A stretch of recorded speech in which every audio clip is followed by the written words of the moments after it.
Hello বন্ধুরা, তোমরা সবাই কেমন আছো? আশা করি ভালো আছো, আর আমিও খুব ভালো আছি। তো চলে এলাম রান্নাঘরে, কি কি রান্না করছি চলো তোমাদের সঙ্গে শেয়ার করছি। তো চিংড়ি মাছের নারকেল আর সর্ষে বাটা দিয়ে ভাপা করব। তো প্রথমে চিংড়ি মাছটা কেটে একটু উষ্ণ গরম জলে ধুয়ে নিয়েছি।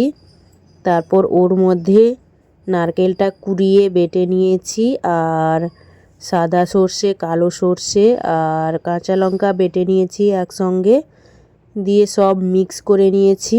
লবণ, হলুদ, লঙ্কার গুঁড়ো সব কিছু দিয়ে সর্ষের তেল দিয়ে ভালো করে মিক্স করে নিয়েছি। তো প্রথমে কড়াইতে একটু তেল গরম করে তারপর ওই মিক্স করা চিংড়ি মাছটা দিয়ে দিয়েছি। তারপর দেখো এখানে একটু ফুটে এসছে, তো আমি এবার কাঁচা লঙ্কা 3টা দিয়ে দিলাম।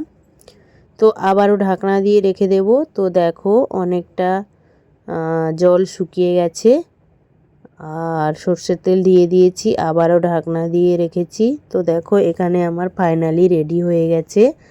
আজকের মেনুতে ছিল উচ্ছে মাখা আর নারকেল দিয়ে ভাপা চিংড়ি মাছের, আর মাছের ঝাল হয়েছিল।